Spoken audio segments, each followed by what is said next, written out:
Trip എടുക്കാൻ അനുവദിക്കാത്ത കുറേ ഡ്രൈവർമാർ. അപ്പം ഈ ഡ്രൈവർമാരുടെ ഈ ഒരു സമീപനത്തെ കൊണ്ടാണ് ഞാൻ ഇങ്ങനൊരു പഴഞ്ചൊല്ല് പറഞ്ഞത്, ഇപ്പോഴും നേരം വെളുത്തത് അറിയാത്ത ആൾക്കാരാണെന്നുള്ളതാണ്. ഇത് ഇവിടെ മാത്രമല്ല, തൃശ്ശൂർ മാത്രമല്ല, തിരുവനന്തപുരത്ത് കോവളം, പൂവാറ്, വർക്കല എന്നിവിടങ്ങളിൽ നിന്നും ഓൺലൈൻ ടാക്സിക്ക് ട്രിപ്പ് എടുക്കാൻ ഇവർ സമ്മതിക്കത്തില്ല.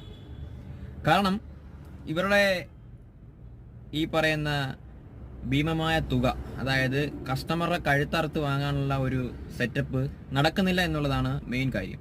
അപ്പോൾ അതിനെതിരെ ഇവർക്ക് ഇങ്ങനെയൊക്കെ പ്രതികരിക്കാൻ പറ്റും. അപ്പം അത് അവരുടെ ഒരു കൾച്ചർ. അപ്പോൾ ഞാൻ പറയുന്നതെന്ന് വെച്ച് കഴിഞ്ഞാൽ, നമ്മുടെ നാട്ടിലിപ്പം എല്ലാ സ്ഥലങ്ങളിലും ഓൺലൈൻ ടാക്സികൾ അവൈലബിൾ ആയി തുടങ്ങിയിട്ടുണ്ട്. ഞാൻ പറഞ്ഞു കഴിഞ്ഞാൽ ഓൾ കേരള ഊബർ, അതൊരു കേരള സവാരി സർക്കാരിൻ്റെ ആപ്ലിക്കേഷനാണ്. അങ്ങനെ ഒരുപാട് ആപ്ലിക്കേഷൻസ് ഇപ്പം നമ്മുടെ നാട്ടിൽ റൺ ചെയ്യുന്നുണ്ടെങ്കിലും ഞാൻ മോസ്റ്റ് പോപ്പുലർ ആയിട്ടുള്ള കുറച്ച് ആപ്പാണ് പറഞ്ഞത്. ഊബർ, ഈ പറയുന്ന കേരള സവാരി, ഇതൊക്കെ ഓൾ കേരള അവൈലബിൾ ആണ്. ജസ്റ്റ് നിങ്ങൾ വീട്ടിൽ നിന്നൊക്കെ എവിടെയൊക്കെ പോകാൻ തയ്യാറെടുക്കുകയാണെങ്കിൽ ജസ്റ്റ് ട്രൈ ചെയ്ത് നോക്കണം. ഊബർ ഡൗൺലോഡ് ചെയ്തിട്ട് ജസ്റ്റ് ബുക്ക് ചെയ്ത് നോക്കണം.